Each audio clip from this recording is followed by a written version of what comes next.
Replace. You better not. Throw your ass in prison. Okay, let's take a look at the Seven Kings. I really want to keep an eye on this. I just really want to see how this develops. This is really interesting to me. Got this kind of this whole like cartography, like wet dream. I know it looks like border gore because it is, but at the same time, oh, that's not good. We are now content. For your ruler, the person that you play as, you always want to be ambitious, unless of course you're playing as a vassal, and content can actually kind of help with that. Or if you become somebody's vassal and they hate your guts because they're a different culture or a different religion, or whatever the case, that can actually really help ease that transition. So what do we got here? We need to recruit another court position. What happened to my last one? Did she die? Is she incapable?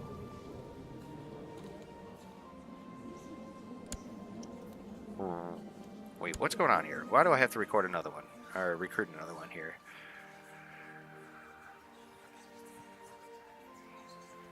Uh-huh. So we're going to take that off, I think, for now.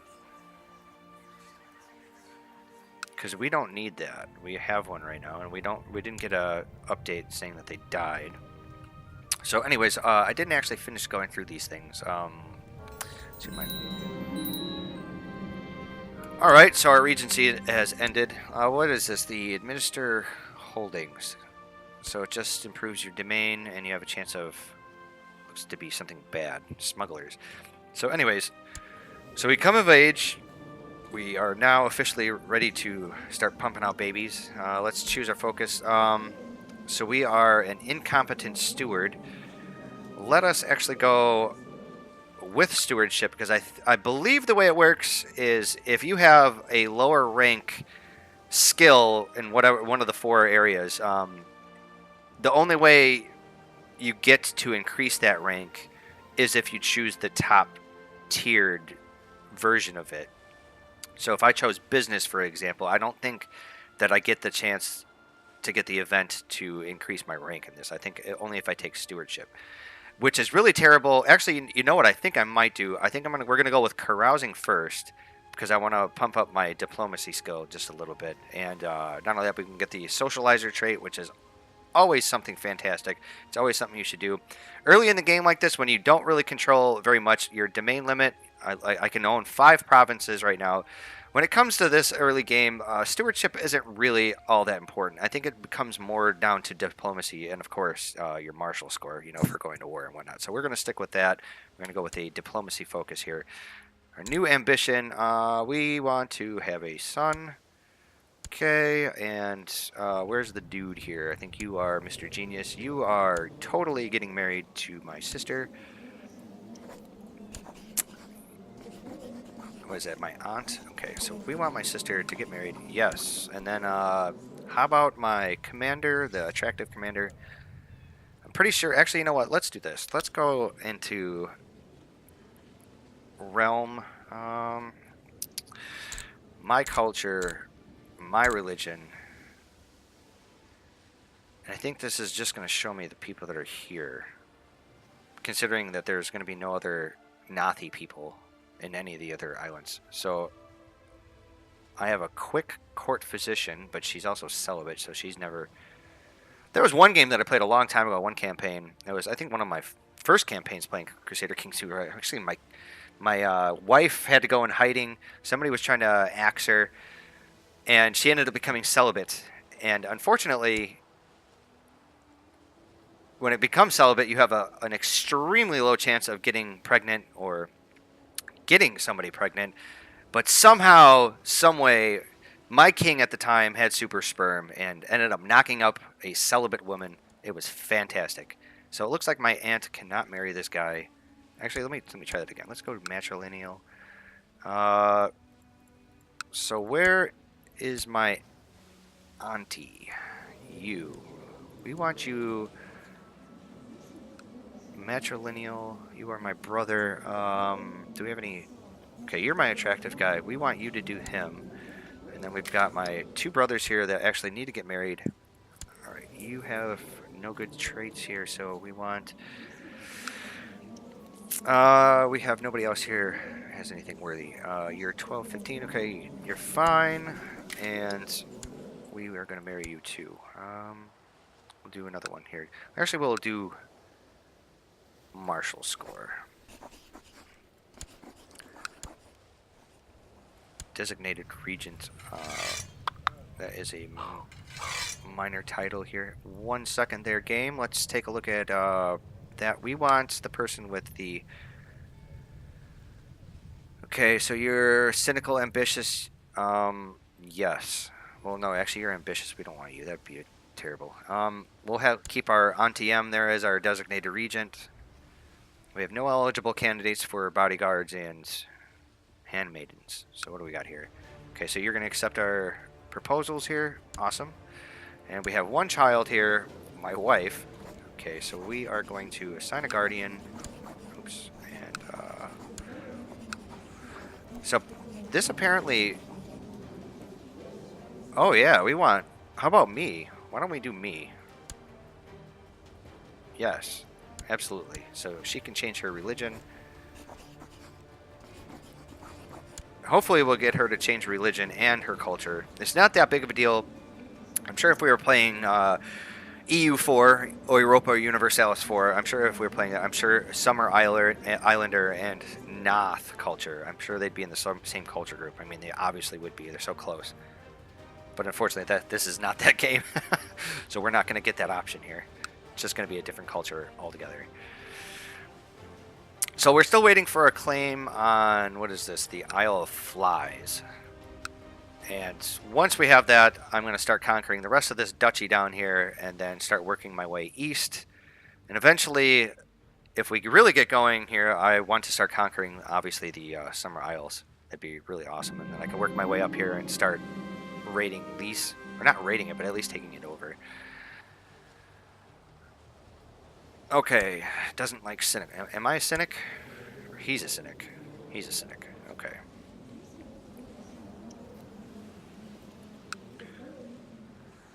So this is the boring part.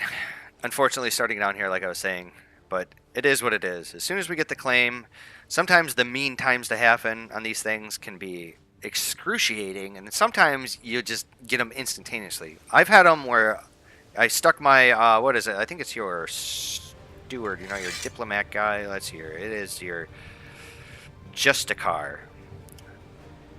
Am I saying that right? Justice, whatever. The dude that fabricates the claim. I've had it literally, the moment you set him down, the day afterwards, you end up getting the pop-up for it to actually fabricate the claim. I've had it where, I swear to God, I've waited over 10 years to get a claim fabricated. It's awful. And sometimes you end up getting it in the most inconvenient times. Like, you know, you'll end up having a revolt that popped up in the middle of a war. Okay, he's my brother, so he's going to be my heir at the moment. So anyways, you'll start a war, and then you'll get a revolt, and you're also trying to improve your holdings here, so you're spending all this money. Seeks to investigate legitimacy. You know what? I forgot that that's an option now. They put in all these new intrigue options. I think I can actually do that with my... We can disinherit him, assign guardian. But anyways, as far as the money situation goes, and prestige and whatnot, we should be okay once we actually get the claims fabricated. I think we're going to be sitting at negative prestige because we are pacifistic here, according to our religion, I believe. And once we declare war, I think we take a big hit. Like I said earlier on, I'm going to actually check and see if we actually get a opinion malice or not. I'm hoping we don't. I'm hoping it's just a hit to prestige. So actually, let's go carousing, everybody. Wifey's pregnant with a child. Fantastic. Okay, well, we can actually... There's actually a macro with this. This is something that I really wish Paradox would also implement, is the send carousing invites macro. Really convenient. We want to do all of my subjects. We want everybody here to come and drink and party with me.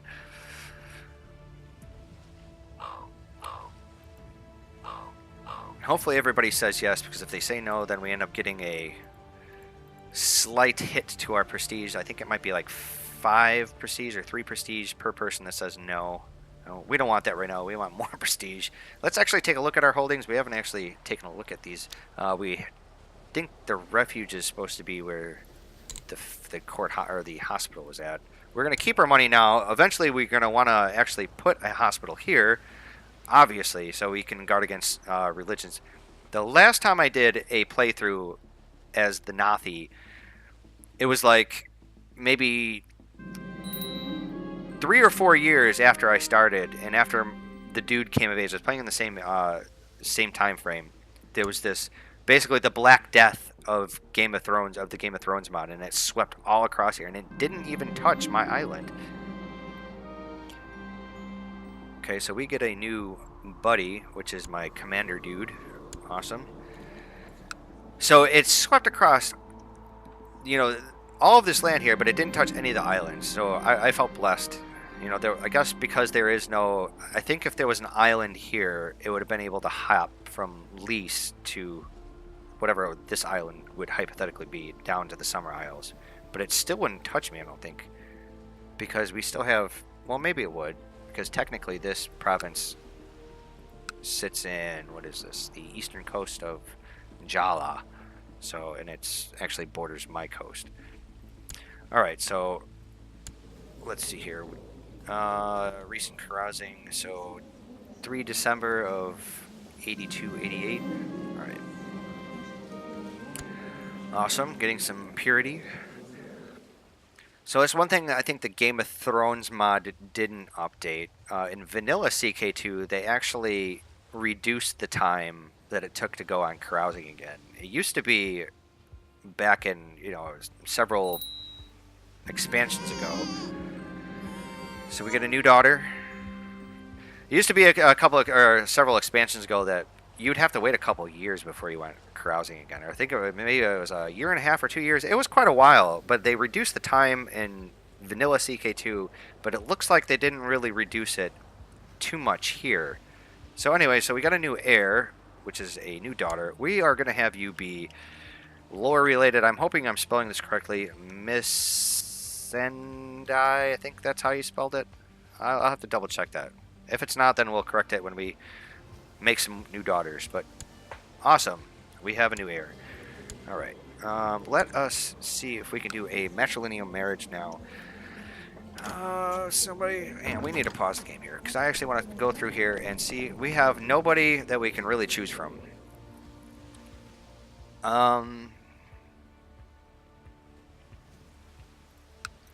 So this is one of the parts of Crusader Kings II. If you're not familiar with this game, this is one of the problems, or not, excuse me, not one of the problems, I misspoke.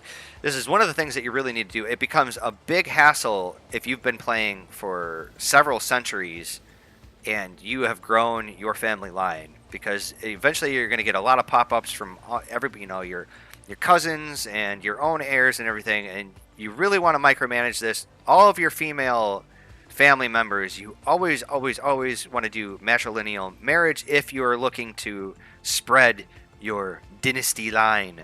Otherwise, obviously back in medieval times, people did get married for other reasons, such as peace proposals and alliances and whatnot. So, also keep that in mind. I really try to focus on just spreading my family line. Absolutely. So it looks like we've got some older guys that might not live to see their marriage in fruition. So we're going to, I guess, go with this guy here. Alright, so we have my brother. Oh, okay, so this is the... You are betrothed to her. Yes. Awesome. So I think that's what... the last time I played this as the Naath, which was actually my last playthrough with the Game of Thrones mod. I think that's the way it works. You officially get married when you're 14. You get your adult features 15, but then you get out of Regency just like you normally would in vanilla at 16. I think that's the way it works here. Okay. So anyways, as we were rudely interrupted, let's take a look at our holdings here. So a fort, I always try to build that on your main holding at the start of the game. They're cheap. It's 20 gold. and it gives you a little bit more of a defense in case you get attacked. And it's especially good if you get hosed with adventurers, or if you're in, say, an area where you're going to get smashed with raiders, like we are eventually. It's really good to have that, because they have got to basically siege this down before they can actually start sieging down your main holdings. So let's take a look here. Do we want to spend money on this right now? And I think we do, because the sooner we get some of these improvements, the more they pay off over time. I think we're going to do private farms to start with, because that'll give us a little bit more tax income. And a little bit more infantry. Okay. And that's going to be done, okay, in about a year. Looks like we're preggers again. So we've got my city here, small summer town, making lots of money. Spending all my money on me. Ooh, the Corsair Faith considers this a... Is it... Wait, is that the name of the city? Oh, that's the Temple of Naath, okay. So, the Corsairs, this is one of their holy sites. So there's an incentive for them to actually attack us. Pretty awesome. So, who is our Burger here? Okay, we always want to keep our, if we go over here to our vassal screen, so everybody likes us, everybody's giving us taxes. Awesome. Oh, speaking of which, since we came of age, we can actually take a look at this. So feudal levies is on, what is this? Night to watch, okay. Medium, taxation. So we want...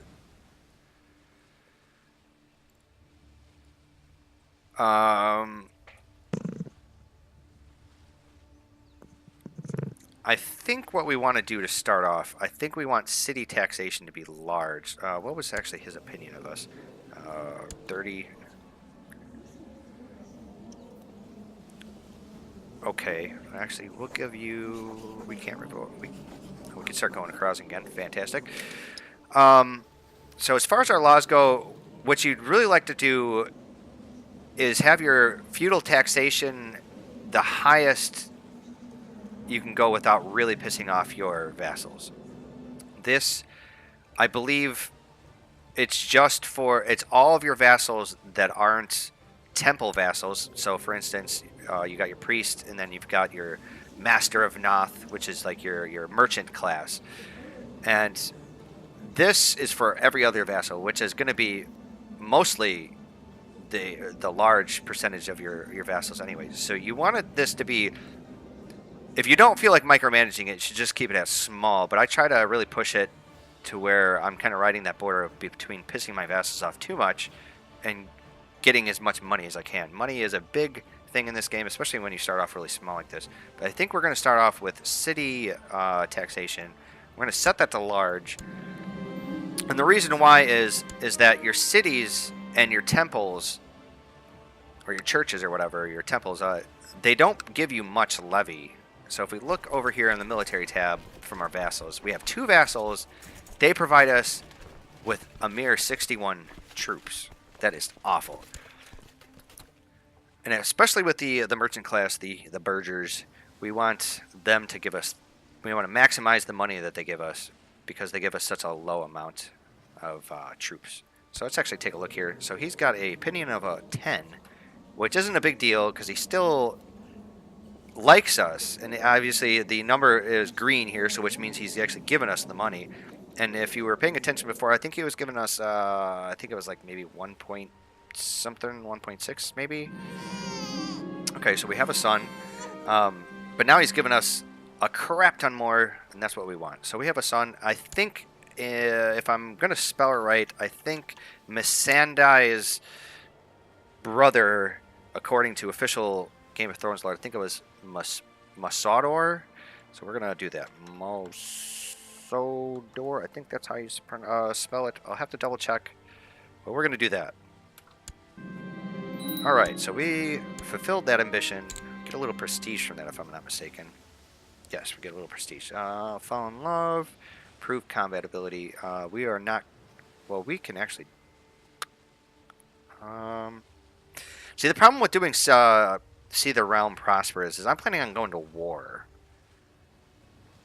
And the moment you go to war when you have this ambition, it just resets it.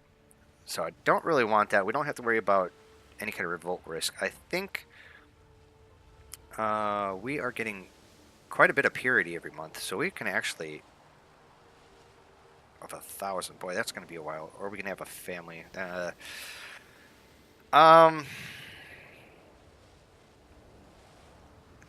Let's try to fall in love. I suppose since we are carousing, which for some reason I can't carouse with my wifey.